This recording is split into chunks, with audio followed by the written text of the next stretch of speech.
Hi, I'm Nicole, and this is the intro to Flowcharts video. Have you ever been faced with a difficult task to complete and just didn't know how to get started? Maybe you have a highly complex process you need to follow or break down for someone else. Flowcharts can be a very helpful aid in these situations.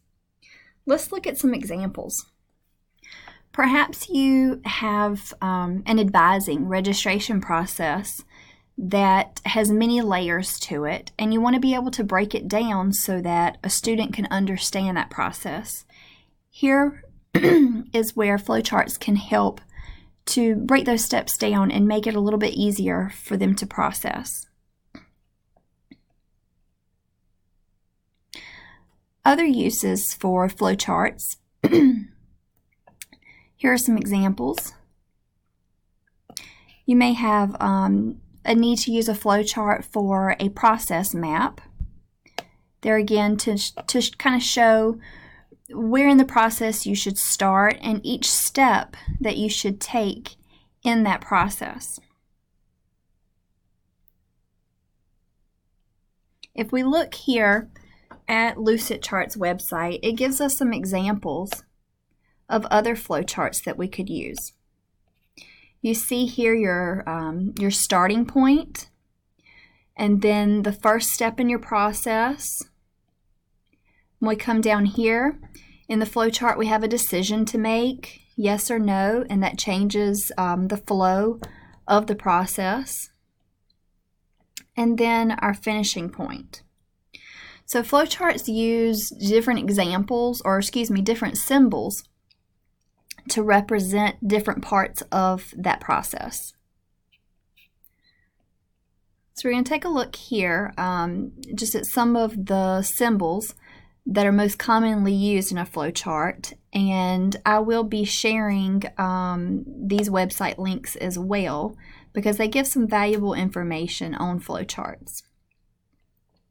So we'll just scroll down here. Okay. Some of your commonly used flowchart symbols are, usually you're going to start with the symbol called the terminal signal. So this symbol looks like an oval. Basically, this is your symbol that you use for starting or stopping a process. So you're always going to start with an oval and you're always going to end your process with an oval.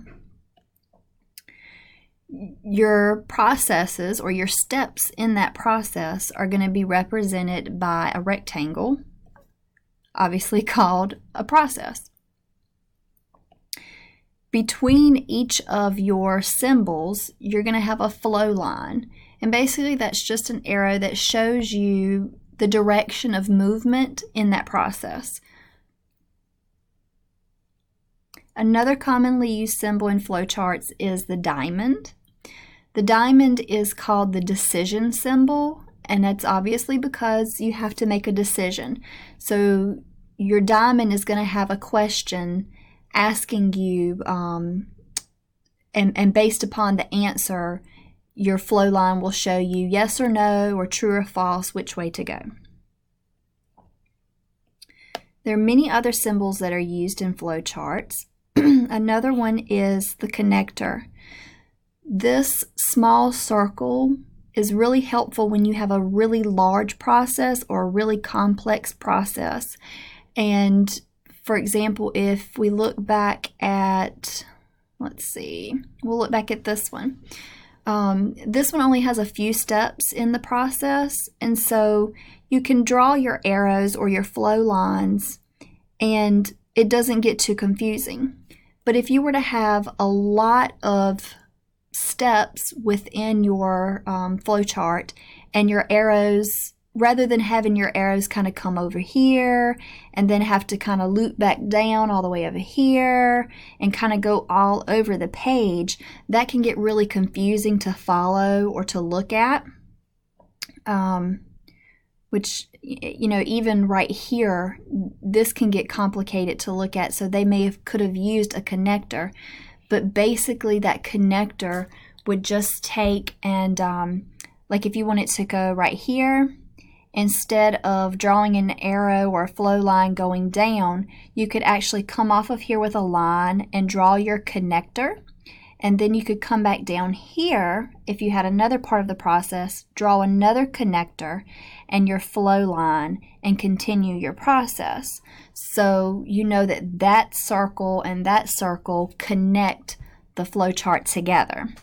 And this just kind of helps, like I said, if you've got a lot of flow lines going on, it can get disorienting, and the connectors can help with that.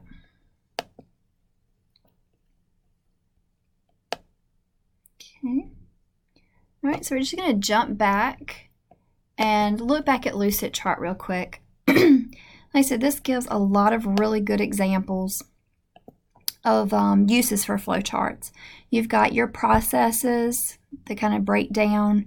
You can also use flowcharts for things like organizational charts. So like a company organizational chart to show the hierarchy.